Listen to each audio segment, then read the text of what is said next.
Hello guys, আজকে ছিল নবমীতে আমি রেডি হয়ে বসেছিলাম অনেকক্ষণ ধরে। তারপরে এরা তাড়াহুড়ো করে বেরোচ্ছে। আমি সবসময় ফার্স্টেই রেডি হই, সবার ফার্স্টে, তাই ওদেরকে ঝাড়ছিলাম বসে বসে। এবার সবাই আমাকে ডাকছিল। তারপরে আমরা কল্যাণী চলে যাই। কল্যাণী গিয়ে আমরা সবাই ডাব কিনি, কারণ হেলথ আগে দরকার, ঠান্ডা শরীরটাকে ঠান্ডা রাখা দরকার। তারপরে আমরা ডাব খেয়ে একটু আড্ডা মেরে সিপিতে তারপরে আমরা চলে যাই রেস্টুরেন্টে খেতে। ওখানে গিয়ে ওরা চুগলি করা থামায় না। তারপরে খেলাম, খাওয়া দাওয়া করে আমরা একটু বড়লোকিয়া চাল দেখাতে গেছিলাম আইসক্রিম পার্লারে।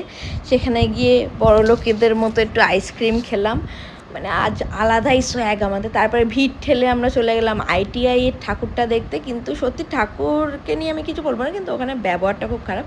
বাট ঠাকুর সুন্দর হয়েছে, সেন্ট্রাল পার্কের ঠাকুরটা অসাধারণ, মারাত্মক দেখতে।